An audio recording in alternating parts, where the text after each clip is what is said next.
আসসালামু আলাইকুম। Cyber security and ethical hacking কোর্সে সবাইকে স্বাগতম। আজকে যে বিষয়টা আমি দেখাবো সেটা হচ্ছে অ্যান্ড্রয়েড কিলগার। আমি আগেই বলেছিলাম যে আমি আপনাদেরকে এই কিলগারটা দেখাবো। অ্যান্ড্রয়েড কিলগারটা ওইটা আমাদের আগে ল্যাপটপ দিয়ে দেখানো সম্ভব ছিল না, এই জন্য আমি আমার মোবাইলে ইনস্টল দিয়ে এটা আপনাদেরকে দেখাবো যে অ্যান্ড্রয়েড কিলগারের মাধ্যমে কীভাবে ডাটা কালেক্ট করতে হয়। প্রথমে আমরা একটা ওয়েবসাইটে যাব, androidkeylogger.com। সফটওয়্যারটা ইনস্টল দেওয়ার আগে বলে রাখি, এই অ্যাপসটা শুধু আমি দেখাচ্ছি যাতে আপনারা শিখতে পারেন যে এই কিলগারটা কীভাবে ইউজ করা হয় এবং কিভাবে ব্যবহার করা হয়। কোনো আনএথিক্যাল কোনো কাজে ব্যবহার করবেন না। কেউ যদি আনএথিক্যাল কাজে ব্যবহার করে কোনো ক্রাইমের সাথে জড়িয়ে পড়েন, সেক্ষেত্রে অবশ্যই আমরা দায়ী থাকবো না। সেক্ষেত্রে অবশ্যই আপনারা চেষ্টা করবেন যাতে আনএথিক্যাল কোনো কাজে ব্যবহার না করেন। প্রথমে আমরা এই androidkeylogger.com সাইটে ঢুকবো। এখান থেকে ইনস্টল ফর ফ্রি, এখান থেকে অ্যান্ড্রয়েড কিলগার এপিকে এই লিঙ্কে ক্লিক করলে আমাদের সফটওয়্যারটা ডাউনলোড অ্যান্ড্রয়েড কিলগার নাও, ওকেতে ক্লিক করবেন। সফটওয়্যারটা ইনস্টল হয়ে গেছে অলরেডি। ইনস্টল হয়ে যাওয়ার পর আপনি এখান থেকে ইনস্টল করে নেবেন। সেক্ষেত্রে আপনার সিকিউরিটি অনেক বলতে পারে যে প্লে স্টোর থেকে প্লে প্রোটেক্টেড বলতে পারে যে সফটওয়্যারটা আনসেফ। আপনি এখান থেকে যেহেতু এডুকেশনাল পারপাস ইউজ করতেছেন, সেক্ষেত্রে ইনস্টল এনিওয়ে আনসেফ এটাতে ক্লিক করে আপনি সফটওয়্যারটা ফার্স্টে ইনস্টল করে নেবেন। ইনস্টল করার পর ওপেন দিবেন। ওপেন দেওয়ার পর যা যা পারমিশন আছে সবগুলো এনেবল করে রাখতে হবে। সফটওয়্যারটা অবশ্যই যার পিসিতে যার কম্পিউটার ইনস্টল করবেন তার সবগুলাই কল লগস, তারপর হচ্ছে লোকেশন, গ্যালারি, ভিডিও, অডিও সবগুলো পারমিশন নিয়ে নেবেন। সফটওয়্যারটা ইনস্টল করার পরে সফটওয়্যারটা এরকম একটা মানে কোনো আইকন থাকবে না, এরকম আসবে। কারণ যেহেতু এটা প্লে স্টোর থেকে অনেক সময় বলে যে ভাইরাস টাইপের, সেজন্য অনেক সময় ডিলিট করে দেওয়ার সম্ভাবনা বেশি থাকে। আপনি ওপেন করবেন। ওপেন করার পরে এখানে আপনি ওদের সব কন্ডিশন মানতে রাজি, এখানে রাইট চিহ্ন দিয়ে দিবেন। ইমপ্রুভ স্কেলেবিলিটি এটাতে ক্লিক করবেন। এটাতে ক্লিক করলে আপনার এই active this device admin app হিসাবে এটাকে সিলেক্ট করে নেবেন। এনেবল কিলগার ওকে দিয়ে দেবেন। এখানে স্ট্যান্ড টাইপিং সার্ভিসে আপনি সার্ভিসটা অন করে দেবেন। অ্যালাউ দেওয়ার পরে আপনি যে ইমেল অ্যাড্রেসটা ব্যবহার করবেন সেই ইমেল অ্যাড্রেসটা আপনি এখান থেকে ব্যবহার করতে পারেন। যে আপনি যে ইমেলে আপনার এই যার ফোনে কিলগারটা ইনস্টল করবেন তার ফোনের সকল ইনফরমেশান যে ইমেলে নিতে চাচ্ছেন সেই ইমেল অ্যাড্রেসটা এখানে অ্যাড করে দিবেন। আমি যে ইমেলটা ইউজ করব, আমি একটা একদম নতুন একটা ইমেল, এই ইমেলটা আমি ইউজ করব। এখান থেকে আমি আমার জিমেলটা ইউজ করবো itSecurityBD.com, itSecurityBD@gmail.com। অলরেডি ITSCU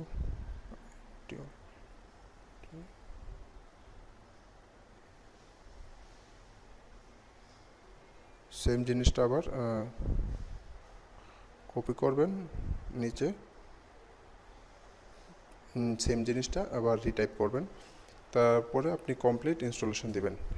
এখানে দেওয়ার পরে এখানে যখন ইনস্টলেশনটা কমপ্লিট হয়ে যাবে তখন আপনার ইমেলে ওই androidkeylogger.com-এর যে ওদের নিজস্ব ওয়েবসাইট, ওই ওয়েবসাইট থেকে আপনাকে একটা লগ ইন করার জন্য প্রাইভেট ইউজার নেমটা আপনার ইমেল অ্যাড্রেস থাকবে এবং প্রাইভেট পাসওয়ার্ড দেবে এবং একটা লগ ইন ইউআরএল দেবে যে আপনি কোন সাইটে লগ ইন করবেন। এখান থেকে আপনি ক্লোজ দিয়ে বেরিয়ে যাবেন। দেখবেন যে সফটওয়্যারটা যখন আপনি সাইটে লগ ইন করবেন তখন সফটওয়্যারটা অটোমেটিক এখান থেকে হাইড হয়ে যাবে কিছুক্ষণ পরে, যখন সে মনিটরিং করা শুরু করবে। আমরা এখন আমাদের জিমেইলে দেখি যে আমাদের মেলটা আসছে কিনা। এখনও মেলটা আসে নাই, একটু সময় লাগবে। যদি না আসে আপনারা আপনাদের স্প্যামে চেক করতে পারেন, অনেক সময় স্প্যামেও আসে, অনেক সময় একটু সময় নেয়। সেক্ষেত্রে আপনারা একটু অপেক্ষা করতে হবে, যেহেতু ডাটা কালেক্ট করতে অনেক সময় একটু সময়ের দরকার হয়। অলরেডি আমার চলে আসছে, এখানে দেখবেন যে ওয়েলকাম টু অ্যান্ড্রয়েড মনিটর এবং দুইটা মেসেজ আসছে যে new device has been added. Already আমার ডিভাইসটা অ্যাডেড হয়ে গেছে। এখান থেকে বলতেছে যে আমি কোন ডিভাইস ইউজ করতেছি, Nokia 5.3। Data extraction will start 30 minute, মানে আমার 30 মিনিট সময় লাগবে এই ডাটাটা আমার ওরা মনিটরিং করতে যে সময়টা লাগবে সেই সময়টা আপনাদের দিতে হবে। আর আমাদেরকে একটা ইউজার নেম আর একটা পাসওয়ার্ড দিয়ে দিছে, সেই পাসওয়ার্ড এবং ইউজার নেম দিয়ে আমরা লগ ইন করে আমাদের ইনফরমেশনগুলো দেখতে পারবো। এখন আমরা এই যে পাসওয়ার্ডটা দিল এবং ইউজার নেমটা দিল, এটা দিয়ে আমরা লগ ইন করবো। আমরা এখান থেকে পাসওয়ার্ডটা কপি করে নিলাম। কপি করে নেওয়ার পর আমরা এখানে যে একটা লিঙ্ক দেওয়া আছে ওই লিঙ্কে ক্লিক করব, যে myandroid.com।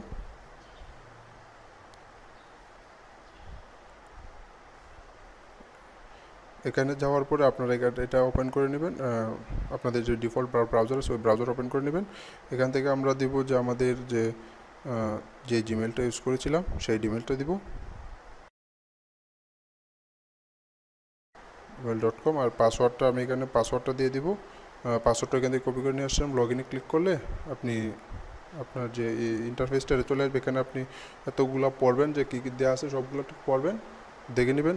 তারপরে এগ্রিতে ক্লিক করলে আপনি আপনার যে অ্যাডমিন প্যানেলটা, ড্যাশবোর্ডটা এখানে দেখতে পাবেন। আমি অলরেডি আগে বলে দিয়েছি যে 30 মিনিট সময় লাগবে ডাটাগুলো কালেক্ট করতে। সেক্ষেত্রে আপনারা সময় অপেক্ষা করবেন। আমি ভিডিওটা এখানে পোস্ট, যে আপনারা দেখতে পাচ্ছেন যে অলরেডি ইনস্টল হওয়ার পরে আমার যে ফোনের যে ডাটাগুলো, আমি আমার নিজের ফোনে ইনস্টল দিয়েছি, আমি অন্য কারো ফোনে ইনস্টল দিইনি। আমার যে ফোনের ডাটাগুলো অলরেডি কালেক্ট করে নিয়েছে, যে আমি কল হিস্টোরি, তারপর হচ্ছে যে SMS history, address book, GPS location, তারপরে হচ্ছে যে ইনস্টল অ্যাপ, আমার ফোনে কতগুলো অ্যাপ ইনস্টল আছে, তারপর কিছু ডকুমেন্ট, এগুলো আস্তে আস্তে আপনার ইন্টারনেট থেকে ওনারা, এই দেখেন আমার ইন্টারনেট থেকে আপনার ফোন থেকে ডাটাগুলো কালেক্ট করে ওদের অ্যাডমিন ড্যাশবোর্ডে শো করতেছে। আমি কয়বার সিম চেঞ্জ করলাম, এই সিম চেঞ্জে যদি আমি ক্লিক করি, যে দেখবেন যে আমি এয়ারটেল সিমটা আমি স্লটটা চেঞ্জ করেছিলাম, কয়টার সময় করেছিলাম, কত মিনিট আগে, সেই টাইমটাও এখান থেকে দেখাচ্ছে। আপনারা এখান থেকে আরও দেখতে পারবেন যে আমার যে কল হিস্টোরি অথবা আমার ডকুমেন্টস, আমার এই ইভেন্ট ক্যালেন্ডারে আমি কী কী ইভেন্ট সেট করে রাখছি, তারপরে হচ্ছে আমার কী কী ইভেন্ট সেট করা আছে সবগুলাই এখানে শো করতেছে। আমি আবারও বলতেছি যে আপনারা এই কাজটা শুধু আনইথিক্যাল কোনো কাজ করবেন না, এটা আমি আপনাদেরকে শেখানোর জন্য এই ভিডিওটা তৈরি করলাম। এই সফটওয়্যারটা ব্যবহার করে আপনারা এই 24 ঘন্টার অ্যাক্সেস পাবেন। 24 ঘন্টা পর আর সফটওয়্যারটা কাজ করবেন, আপনার পরবর্তীতে লাইসেন্স করে নিতে হবে। যে দেখেন যে আমি এখান থেকে দেখাচ্ছে যে আমি 19 জুন ইনস্টল করলাম, এটা আমার 20 জুন এক্সপায়ার হয়ে যাবে। নেটওয়ার্ক স্ট্যাটাস দেখাচ্ছে ওয়াইফাই, লোকেশনটা আমার ফোন থেকে অফ করা, যার কারণে ডিজেবল দেখাচ্ছে, লোকেশনটা ওরা ট্র্যাক করতে পারবে না। আর হচ্ছে যে ব্যাটারি আমার ফোনে এখন 42% চার্জ, এটা শো করতেছে। তারপরে আদার্স এখানে আপনি সব দেখতে পারবেন। যে আমি যদি কল হিস্টোরিটা দেখি, যে এখান থেকে কল হিস্টোরিতে গেলে আমি কল হিস্টোরি থেকে কার সাথে কথা বললাম, কত মিনিট কথা বললাম, এখান থেকে সব ইনফরমেশান দেখতে পাচ্ছি। এখান থেকে আপনারা আমার SMS হিস্টোরিতে যদি যাই, SMS আমার কী SMS আসছে, টোটাল ইনফরমেশান এখান থেকে আপনি দেখেন। 250টা SMS-এর লিস্ট অলরেডি আমার কাছে চলে আসছে। সেক্ষেত্রে সবগুলো ইনফরমেশান আমরা পাবো। আমার ফোনের কন্ট্যাক্ট লিস্ট, এখানে অ্যাড্রেস লিস্ট চলে আসছে, কার কাছে আমি কথা বললাম, কতক্ষণ কথা বললাম, SMS কার সাথে করলাম। আপনি যদি আপনার কারো কোনো ভিকটিমের মোবাইলে এই সফটওয়্যারটা ইনস্টল দেওয়ার পর আপনার ইমেল অ্যাড্রেসটা শুধু অ্যাড করে দেন এবং যে পারমিশনগুলো দেখিয়ে দিলাম, যে পারমিশনগুলো অ্যাড করে দেন, তাহলে আপনি দেখবেন যে ওই ভিকটিমের যত ইনফরমেশান আছে, একটু সময় লাগবে। ভিকটিমের ফোনটা অবশ্যই ইন্টারনেটের সাথে কানেক্টেড থাকতে হবে, কারণ ডাটাগুলো কালেক্ট করে ওরা ওদের ড্যাশবোর্ডে নিয়ে আসে। এখান থেকে ইনস্টলেশন অ্যাপ, আমার কতগুলো অ্যাপ ইনস্টল করা আছে সবগুলো আমরা দেখতে পারবো। ইমেজটাও আসবে এখানে। ভিডিও ফাইল, আমার ফোনে কী কী ভিডিও আছে, audio file, IP location, GPS, IP, তারপর হচ্ছে হোয়াটসঅ্যাপ ইউজ করে, যদি ইউজ করো হোয়াটসঅ্যাপ, তারপর হচ্ছে যে আপনার ফোনে কতগুলো অ্যাকাউন্ট ইউজ করতেছেন, অ্যাকাউন্টে যদি ক্লিক করেন যে আপনি WPS অফিসে একটা অ্যাকাউন্ট, ট্রুকলার, SIM1, SIM2, আমার এখানে যে অ্যাকাউন্টগুলো আমি ইউজ করা হয়েছে ফোনে, সবগুলো অ্যাকাউন্ট এখানে শো করতেছে। তাহলে আপনারা এই ডিভাইসটা ইউজ করে সব দেখতে পারবেন যে আমার ফোনের মডেল কত, ভার্সন কত ইউজ করতেছে, টোটাল স্পেস মেমোরি কত, আমার টোটাল ডিস্ক স্পেস কত, টোটাল মেমোরি এখন ফ্রি কত আছে। এখান থেকে আপনারা এই কিলোকার্ডটা দিয়ে A to Z দেখতে পারবেন। এই জিনিসটা আপনারা প্র্যাকটিস করবেন এবং আপনারা স্ক্রিনশট নিয়ে আপনারা যে কাজটা করতে পারছেন স্ক্রিনশট নিয়ে আমাদের গ্রুপে অবশ্যই শেয়ার করবেন। আবারও আমি বলে দিচ্ছি, এই কাজটা আপনারা কোনো আনইথিক্যাল কাজে ব্যবহার করলে যদি আপনারা কোনো ক্রাইমের সাথে জড়িয়ে পড়েন, সেক্ষেত্রে অবশ্যই আমরা দায়ী থাকবো না। আমাদের কর্তৃপক্ষ দায়ী থাকবে না। আর অবশ্যই যদি ভিডিওটা আপনাদের ভালো লাগে আপনাদের আমাদের গ্রুপটা আপনাদের বন্ধুদের সাথে শেয়ার করবেন এবং আমাদের চ্যানেলটা সাবস্ক্রাইব করে বেল আইকনে নোটিফিকেশনটা অন করে রাখবেন, যাতে নতুন কোনো ভিডিও অথবা নতুন কোনো সিরিজ যদি আমরা আসে সরাসরি আপনার মেইলে চলে যাবে। আশা করি সবাই ভালো থাকবেন। আসসালামু আলাইকুম।